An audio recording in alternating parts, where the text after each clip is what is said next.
Humans are creatures of bias. We see it in rhetoric, and we see it in the media, and we see it in political affiliations.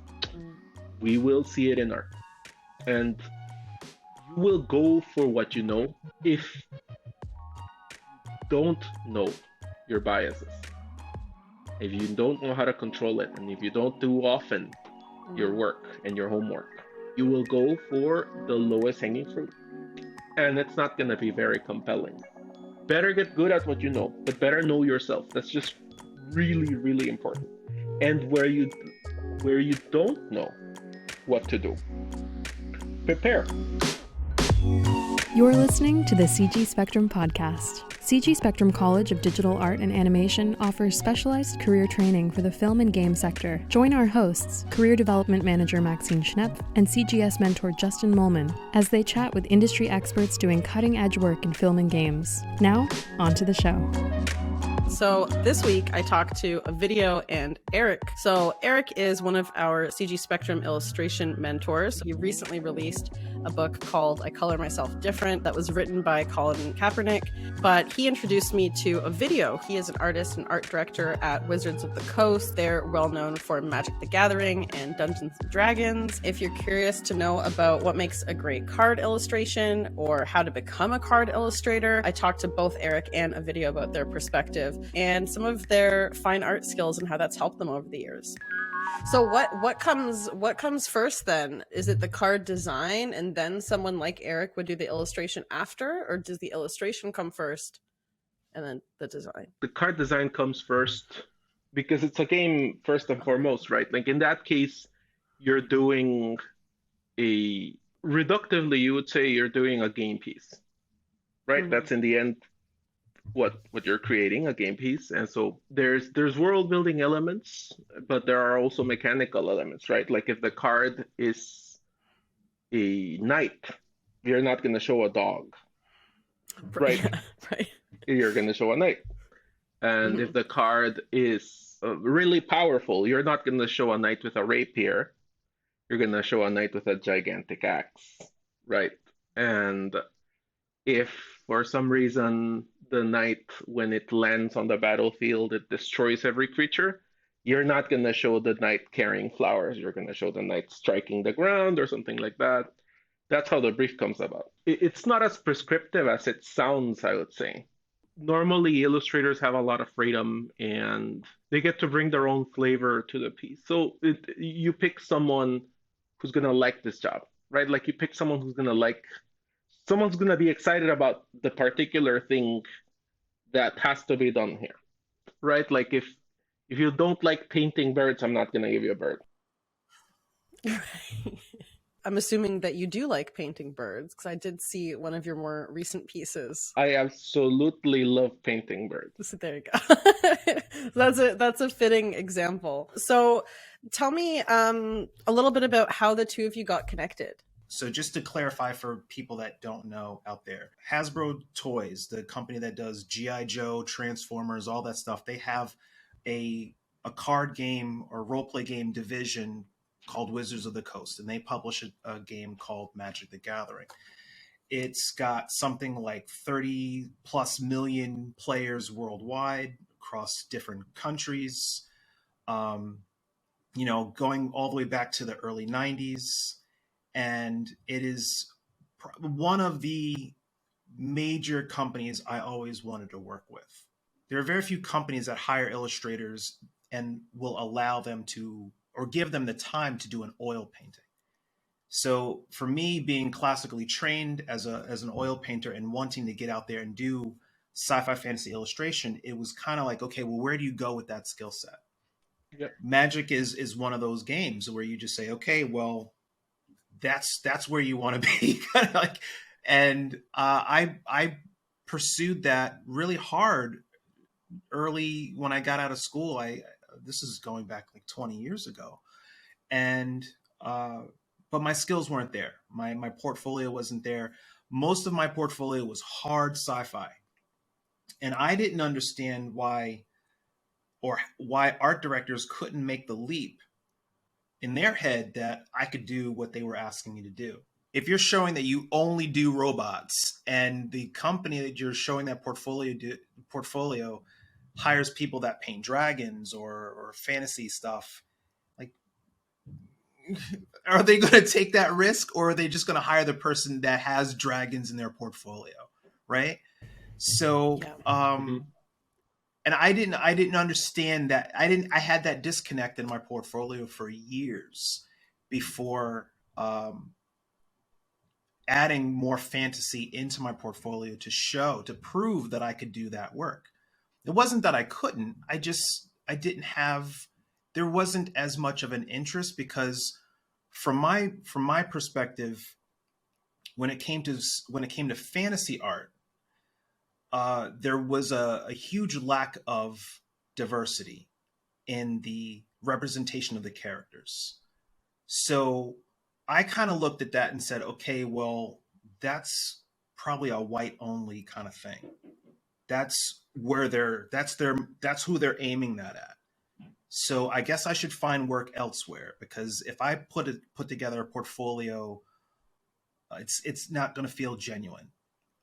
And then I started seeing Magic and other publishers really start to expand, and diversify the imagery in the games and the stuff that they published. And I thought, oh my gosh, this is awesome.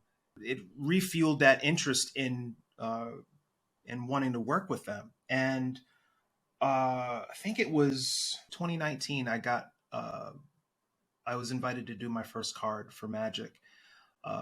One of the art directors, his name is Zach Stella. I met Zach when he was just an illustrator working on Magic cards in 2015 at New York Comic Con. And we were all in the same aisle of an artist alley. And I was just blown away by his work. I could have sworn I was looking at oil paintings, like his prints of his Magic cards. I thought I was looking at oil paintings, and they were all digital. I was just like, I don't even understand how, like, I don't even understand how you did that, but it's incredible stuff. But he made that leap over to being one of the art directors, and he knew I had a little girl, and the brief for the job needed a painting of a little girl, and he brought me in, and you get that. It's kind of like that golden ticket. That's kind of in my head. You got that golden ticket. Here you go. Don't mess it up. Well, it's that personal connection too. I think like that really helped, because Exactly. like you said before, and I wanted to touch on this. I talked to a lot of students about this, like, but I can do anything. It's like you said, it's like, I can draw a dragon if you want me to, I just don't feel like it. And that's totally fine for an artist to have that feeling. And it's like, you got to draw what you want. But anytime that you make a client, a potential client, or a studio, someone who's an art director, or like a recruiter even, you make them do like an extra step, any kind of extra work, whether it's like clicking on a separate link because not everything's on the front page, or making them imagine you draw a dragon when you don't have one. That's an extra step that most people aren't willing to take, because they have 20 other people that can draw dragons. So why would they take an extra step for you? Sounds like this golden ticket, there was that extra personal connection where it's like, oh, we're in that same like artist's alley. We knew each other. He knew that you could take it to the next level. What I really like with Magic is that they are in the artwork letting the world know that everybody is represented in that universe, in that, in all these different planes. And that's really cool to see. So you could hold a card, you could play the game and be like, I can identify with that character, or, I could cosplay that. To go to one of the that's events. a big deal. A video. Tell me more about your process when you are selecting an artist. Like, do you give people chances? Like, how many portfolios do you look at in a day, in a week? Like, do you have time to like give people chances? Hundreds of people. The process, well, just like with any I think any job, you prefer a person who's familiar with the field, right? Like if I were to apply to a job as an art director for a digital game, not a card game, not a printed card game, I would have to prove that I can do digital, Mm, right? Like you just because otherwise maybe it's not a medium that I'm gonna take too easily or easily enough your head's just not in it. If you've mm, done 10,000 robots and you have not a single knight and I ask you for a knight, yes, you can draw a knight, but there's two things that are gonna happen. You are probably gonna have robotic aspects to the knight or just straight up copy a very unoriginal knight because you haven't thought about it very much. mm, So it's not a matter of talent or ability or potential. It's a matter of practice, familiarity, and flexibility with the subject matter, right? Like if you've never drawn an apple and you don't see many apples because where you live there are no apples. You're gonna, you're probably gonna pull off that apple, but if I give an artist who used to be a farmer mm. or a botanist an apple, they're just gonna kill it. I'm gonna pick the botanist for sure, a million Yeah. times. That's not to say that people are not given a chance. Like you can Mm, extrapolate someone who has very good portraits, very good fantasy portraits, or very good portraits in general, which is Eric has this ability. Eric has mm, mastered faces. I don't have to say, I don't have to explain a likeness to Eric. mm. Eric just gets it. Of course, in every project, you want the right person for the job, and there's avenues to experiment and sometimes miss the chance, like just fail and not do a job very well. Those opportunities exist everywhere, and I've taken a chance with people because I believe in their talent and I believe in them, right? Because you're not hiring just ability. You're hiring a person with a life, with obsessions, with interests, with aspirations. It's really hard to take all of that into account, but I try to. There's like a level of trust, I guess, you have to establish. And, like you said, even with Eric, it's like once you know that they're good at executing a certain thing, it's like, oh, then now I can Yeah, trust him to try a different type of character or, yes. yeah. And there's different personalities. Uh, Everyone has their way of dealing with things. Everyone has their way of taking feedback or of addressing it. Everyone has their way of approaching a subject. And it, as well as myself, I'm in different moods, right? Like we're just We're people. human. We're human. Yeah, at the Yeah. end of the day. So We want to take all I this money that we earn and like go have a life after, yeah, go right? have fun. That's the goal. So I try to take those things into account when I work with people. There's some artists who are just ridiculously talented and they're good at anything you're gonna give them. Like there's a lot of people like that. And even then, you'll take into account what the person wants to do. Like there's people who say, listen, I'm done doing zombies. I don't want to do a zombie again in my life. I know I'm a genius at zombies. There's people who are geniuses at that particularly subject. Um, but they don't want to do it anymore because they are interested in something else now. Maybe they're doing a kids book and they want to do something more friendly, or maybe they want to learn a different subject matter, right? Like maybe they want to learn how to do knights this time around, or how to do castles, or how to do dragons, or how to do animals, or so on. And Hmm. if you see that they've taken an interest in that in other work, or if you see that they show you some sketches, right? Like I've been Mm, sketching dragons, and I'd really like the chance to take one. I'm like, sure, go ahead. Like it seems like you're clearly on the path to do it, hmm. or just the creature or whatever. It's not that I would say it's not that specific and that cut and dry.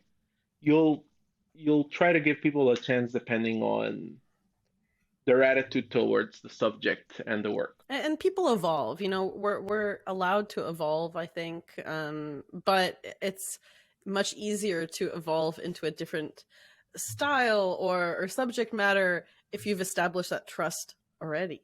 It almost reminds me, I thought of a question as you were speaking, and maybe Eric, you can speak to this. Do you feel like you've ever been typecast? So you know how actors get typecast into like a very specific role?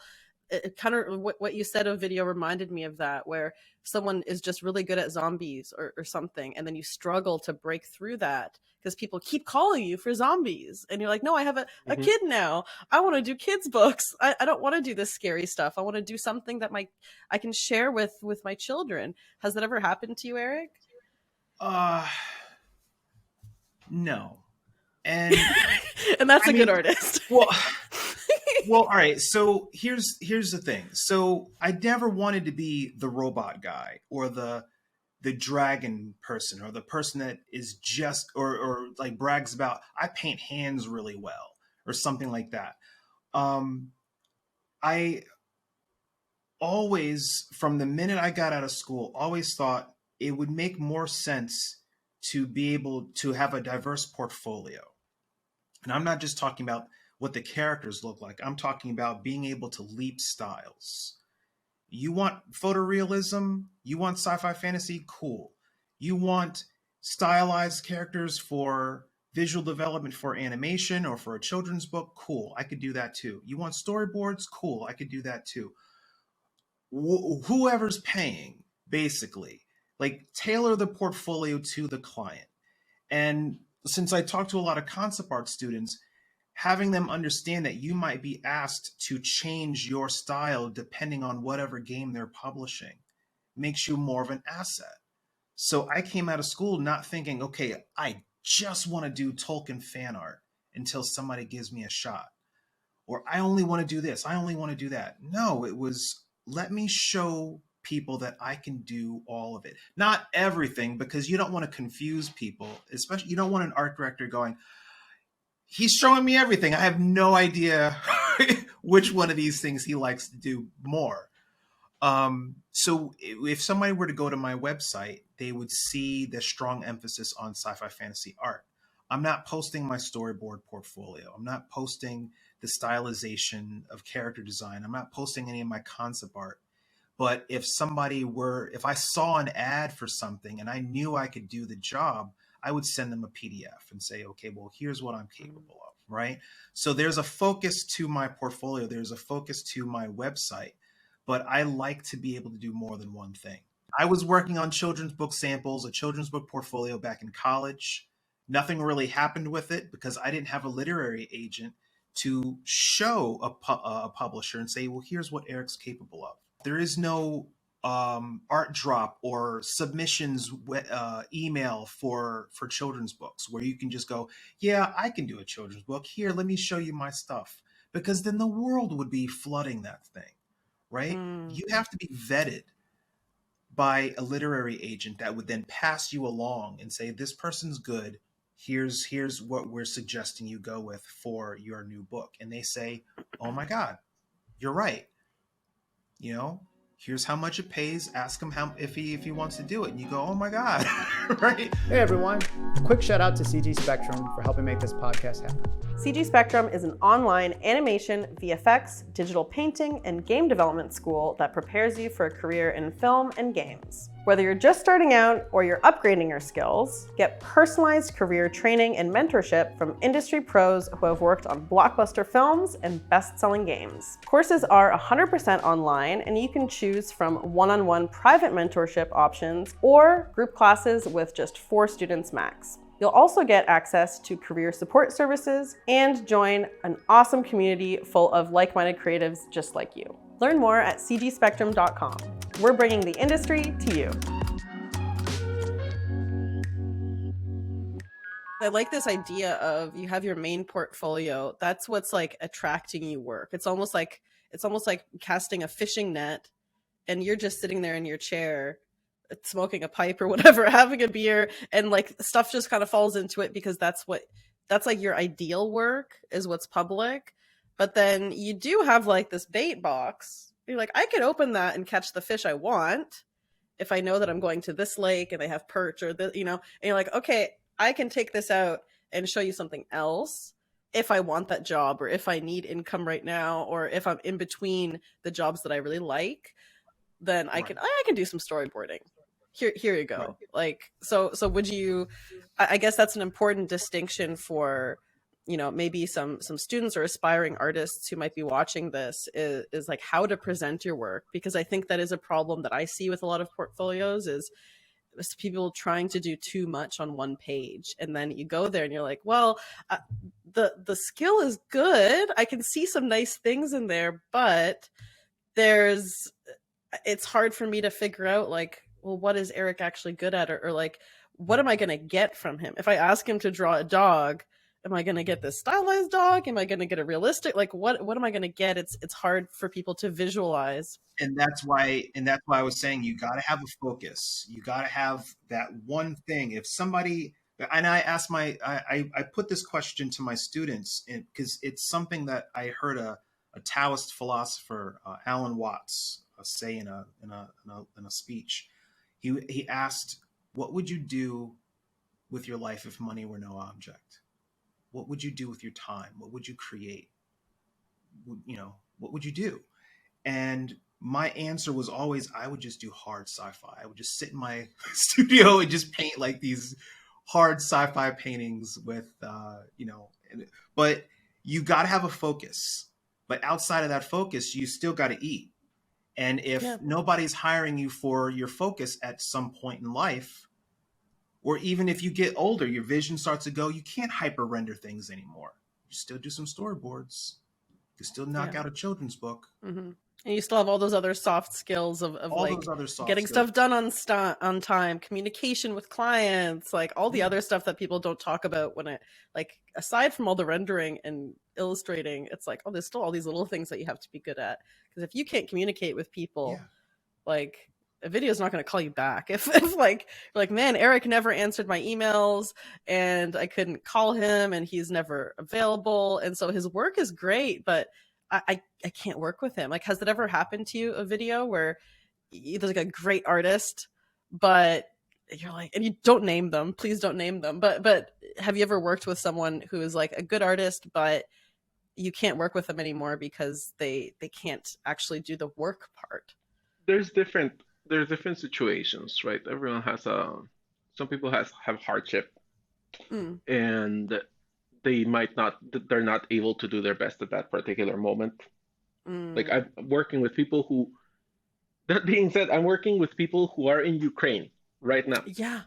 Right. Yeah. We have some students in Ukraine too. Yeah. And they're doing awesome work still. You know what I mean? Like they're still performing quite well. What I was going to say about focus is you really have to figure out who you are, right? Because some people, they were born to do trees or something. And if that's all you want to do in your life, maybe you'll work at UPS and paint trees on the side, you know, and you'll be happy. Like, that's fine. It's completely fine. I'm not like, oh, I don't think the epitome of the world is making a ton of money and so on. It's being content and loving yourself and loving what you do and loving your family or whoever you are with. Those are like very important things to me. And so my advice to people is make sure you believe in what you're doing. Like maybe what you want to do is travel around the world and you just have odd jobs all your life. Cool. Some people are like, I have an inheritance and I'll spend 10 years mastering how to paint a dragon. Sadly, there's no formula because everyone's in a different position in life. I will tell you the best formula is to be reliable and effective, because you're still going to work with others. You're still going to have to perform. You still have to present your work. You still have to show things. If you do things on time, relatively, if you do things on time and you do things well, you're probably not going to run out of work, because it means people can call you, you can pull it off, you can do it. Outside of those two things, maybe you're going to blow everyone away with your amazing drawing of a zombie. Maybe it's going to be a nice zombie. Maybe you have a little bit of a temper, but in the end you come through. Maybe you are a pushover and you do whatever they ask you, and you end up doing just like a mishmash, but it ends up working. Like, everyone is different. And my job is to figure out what this person is happiest with. It's a lot of factors. And Dawn Murin, you've worked with Dawn, right, Eric? Yeah. She taught me, she told me, you can't go to school to be an art director. There's just too many factors, right? And too many soft skills, as you said. Like, you have to be socially intelligent, I would say. You have to be very considerate and compassionate at times. But you also have to be very observant. Right. Do you find that your personal approach and like your history in fine art and oil painting, does that kind of help you find illustrators for this digital medium? Do you find that there's some kind of personal approach that makes you a little bit different from someone else, or do you see things differently because of that classical background when you're picking an artist? I painted human figures for a long time. I stared at human figures for hours every day for years. So stuff like some weird anatomy quirk is gonna jump out, right? It doesn't mean that I'm flawless because I'm a regular human, but I'll pay a lot of attention to stuff like that. I'll pay a lot of attention to people's palettes. And I'll give some advice, like, hey, you know what? You might want to work on the highlights here. They're just white, for example. Like, a lot of people just like to use white rim light. That's a nice solution, but this person's not in a studio. This person's in a cave, right? With a torch. Where's the rim light coming from? I wanted to also just ask Eric a question. I wanted to ask you kind of about how you tackle a brief once you've been selected for a project. Do you find that your fine art background has also helped you like contextualize how you approach projects, even though it's not the same medium? When I get a brief, I'm highlighting things, keywords, and I really love the briefs I get from a video, because he'll write in there, maybe this is happening, or maybe that's happening, or maybe we see this, or there's all these little breadcrumbs of a potential composition, or it takes my mind in a different direction, so that I'm not just giving him exactly what the words on the page are. It's a little bit of everything. It's a little bit of that. Maybe there's this, maybe there's that, right? And I'm highlighting what's the mood of the piece. Because if you tell me that there's a character holding a lit torch leading somebody through an alleyway or something like that, automatically it's a nighttime shot. You don't have a lit torch in the middle of the day, right? Establishes the mood. Got it, right? You look at the world guide for this, and you see what the mood, what the palette is. So you start taking these notes. So you have instantly, I'm thinking, what's the color scheme? What's the mood? What's the lighting going to be like?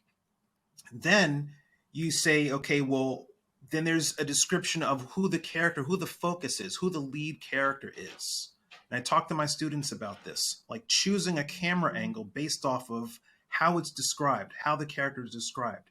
Is this character a hero? Is there some strength? Are they using the word strength, power, confidence, or something like that, some key word to describe the focus? Then we drop the camera angle. So we're looking up the hero shot, right? Yeah. And it's all coming from the keywords. You start highlighting these things, and then you can go to work. And for me, that makes a lot more sense than just me scribbling around until I guess these sketches work. I don't know. I'll just send them and find out. By the time I send a video anything, I have worked out the entire process. So from the minute he says approved, I'm already half done. I know what the piece is going to look like at its most basic stage. The composition is set. The values are set. The color scheme is set. All I have to do is make the piece better than the sketch, right? And I tell my students there should be no guesswork. When you're at a level where somebody like Wizards of the Coast, Riot Games, whatever the company is, they hire you to do an illustration, there should be no guesswork right in the middle of the job where you go, no, actually, the dragon shouldn't be over here, or no, actually, I should need to erase this and flip this and warp that. That's a disaster waiting to happen, because it lets you know, and it lets the client potentially know that you have no idea what you're doing.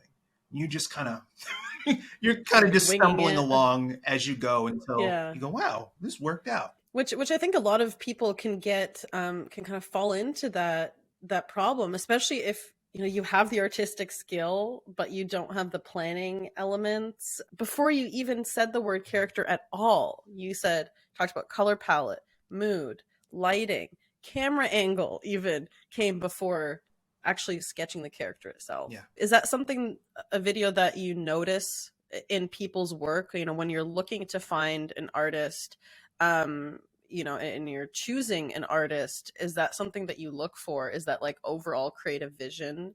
I care a lot about the result and that it's on time, more than I care about the process, because different people figure out different things at different stages. Mm-hmm. I've seen sketches where the figure is poorly done, but I know the artist is good for it. It's like getting an IOU. I love that. Yeah, like I know they're good for it. I know they'll do it, but they do it when they're rendering. Or maybe they haven't shot reference, and they'll shoot reference at some point. I will say it's very important to have a clear vision. And it's very important to do a lot of art. Just do it a lot. Even if you don't have a client, don't do something else. Just do art. Like you're bored, start sketching. The more you do it, the easier the solutions will come to you. Humans are creatures of bias. We see it in rhetoric, and we see it in the media, and we see it in political affiliations. We will see it in art. And you will go for what you know. If you don't know your biases, if you don't know how to control it, and if you don't do often your work and your homework, you will go for the lowest hanging fruit. And it's not going to be very compelling. Better get good at what you know, but better know yourself. That's just really, really important. And where you don't know what to do, prepare. Preparation is just really important. Mm-hmm. Take photo references, sketch the same thing from several angles, do the same thing a million times. Like when an instructor tells you to do 500 hands and you hate them for it, they're doing you a favor. Right? It's a favor, really. You're not going to struggle with hands again in your life. When you show that you care about the visual image, when you show that you love art, that you're passionate, you don't need to be passionate about my brand. But if you're passionate about art and the craft, I'll call you back. I'll call you on the phone to talk about other stuff. I'll call Eric on the phone, right, to talk about other stuff. Stuff that we care about a lot, like representation. We both really into it, right? We really love representation. We think it's about time, right? and we'll just have social conversations. We'll learn from each other. That's really important. Well, it's the human connection at the end of the day. When you're looking at visuals, having a kid be able to walk through a store and stop cold and go, "Oh my gosh, that looks like me," is huge, huge.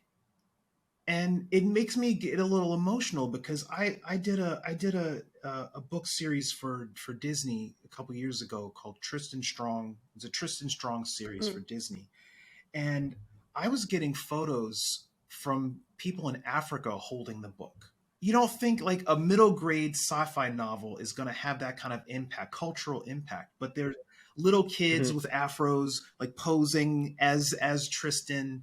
You know, it meant something to them. It was huge for them. It's going to encourage them to read, to aspire to do great things in life. But if they don't see themselves in that art form, they go do something else. Maybe something that might be detrimental to their health or whatever, right? But there's something focused that made them want to say, I'm going to sit and read this. I might even try to pick up a pencil and draw something, right? But that's where we talk about representation matters. If you go your entire life not seeing yourself represented in an art form, and then when it's time to choose a career in life, you go with something you're not really interested in, because the thing that you actually are interested in, you don't think they're going to hire you. Why would they? They've never in the past. It's just putting the content out there, finding the right people for the job, but also looking outside of where you would normally find people. Like maybe that's where that bias comes in. There is that bias. Maybe there. That a video was saying, it's like if I happen to like all of these artists that happen to be white, and I'm not surrounding myself with other forms of art, right, I might not even realize. I just think I'm a zombies guy, right, or I just think I like this, and it just happens to be a subsect that you don't realize. It's also a thing of I will clarify that.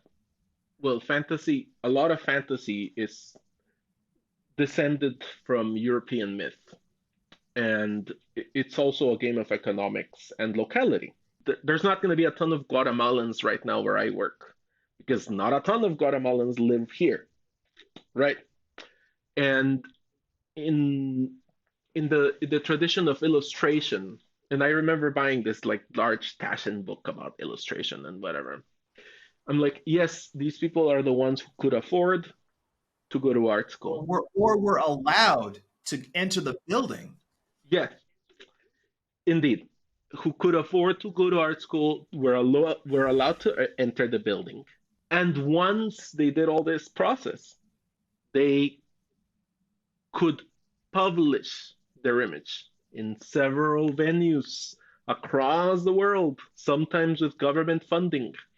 And so this is it's hard for me to blame the individual exclusively, because there is a whole structure. Yeah. I would say, of course, the structure is not what it was. No, it's getting better, but it takes generations, right? And in the case of Magic the Gathering, I think we're doing a lot to bring representation and diversity. I think we're doing a lot of world building. We're very positive of being inspired by the whole world. The world is brown, my friends, right? That's how it looks. That's one of the things that I liked. Cornel West said this about The Matrix, that he liked The Matrix because most people were brown, right? And that's how the world looks. And I've been very positive about bringing in different voices, different minds, right? Many stories get repeated, not because they're better, but just because the people who have power repeat them. I always say, how many takes are we going to get on Arthurian legend? Like we're going to get a ton more, or Shakespeare, or I don't know, the Brothers Grimm and so on. How much stuff are we gonna get based on the Popol Vuh or uh, the stories of the Hopi? We don't know. That's why people bring diversity to these things. Like you see something like Arthurian legend, and you want to bring diversity to that because it's what they're gonna give you money for. You know, it's just what happens. The fight is a generational fight. We have to understand that we are in many ways breaking ground for people who aren't born or aren't in the field yet, people that we won't know. That's just how society works. You're working for a stranger most of the time. So, what we want to do is, or what I want to do, is give everyone an equal chance. Let people show their talent. Give people a chance to fail, even. You know, Yeah. there's a lot of people who have the privilege of failing just because they look right or they sound right. Mm. And or they know the right people and they get a chance to fail over and over. Or they have the financial safety net. Or they have the financial safety net of failing, yes. Yeah. That's I'll take the world as it is. Yeah. And it doesn't mean that those people aren't doing any good work. There's good work out there. There's a lot of talent in the world. But give other people who haven't gotten a chance, give them a chance. One thing that happened to me when I came here, because I had a bit of privilege where I came from, where I came here is was like I would say something and people wouldn't listen or wouldn't believe me. And I was like, am I going crazy? No, it's just that looking the way I look and sounding the way I sound, Yeah. I just don't have the same credibility. That opened my eyes and my mind a lot. And that's why I care a lot about representation and seeing different people. And I think in Magic, it's a beautiful thing that you can open a pack and you see a lot of diversity. Yeah. And not just on the box, but on the names. A lot of people from all over the world do art for Magic the Gathering, which is awesome. And we're bringing in more and more every single time. People like Eric, people like myself. You know, I was given a chance to be an art director, and I get to bring my take, my experience to the game. Yeah, I think that's so important, and something that hopefully keeps getting better. I know this is just a little podcast, but seeing people like you on here speaking about it and where you came from, I know that at least one person will be inspired by this, and that's all that matters for me. If you can inspire one person so they have that light bulb moment that Eric did, that like we've done our jobs. So I'm gonna wrap this up though. I know you have to go, Eric. Eric, where can we find your podcast? Where can we find you? Okay, so the podcast is called Painted in Color. I am one of the co-hosts along with Lauren Brown and Mia Araujo. Lauren is an illustrator in the gaming industry, and Mia is an illustrator and author working with Scholastic and a bunch of other companies. But yeah, we do our podcast on YouTube. You can find it on YouTube. Anybody can find me online, ericwilkersonart.com. That's also my social handles is Eric Wilkerson Art on Instagram. And you can also, if anyone watching is interested in learning from Eric, you can also have Eric as your mentor for a concept art and illustration course. Every student I talk to who has you as their mentor loves you. And I love working with you too. One of my students just messaged me while we were doing this podcast to let me know that he was commissioned by Upper Deck to do some illustrations for a new Marvel card game. So he's super pumped. And he's been ready. I put that polish on him, so he's now industry ready to do the thing that he's been wanting to do. And I'm super happy for him. I told him, that's your golden ticket. Don't mess up. Yeah. Where can we find you? I'm a fine artist. I'm just a painter. I have a website, and it's just my name, cgspectrum.com. Yep. I'm not like a super big on social media, really. That's I've okay. successfully done what you were mentioning you wanted to do. Yeah, I just wanted to say thank you so much, Ovidio, for joining us today. I loved learning about this. It's not something I was very familiar with, so I always love talking to people who can teach me something. I'm very excited to see the new packs that you have coming out in the future, and yeah, I'm looking forward to hopefully seeing a brighter future for people who don't feel like they're represented in this craft, and just continuing to see that evolve, I think will be special, and it's going to elevate the art at the end of the day. So thank you for joining us. Thank you. You're very welcome. Thanks for listening to the CG Spectrum podcast. For more on this episode, visit us at cgspectrum.com/podcast. Check out our show notes where you'll find links to our guests and more behind the scenes. And if you're enjoying the show, please like, rate, review, and subscribe wherever you're listening, or share this episode with someone who might like it. See you next time.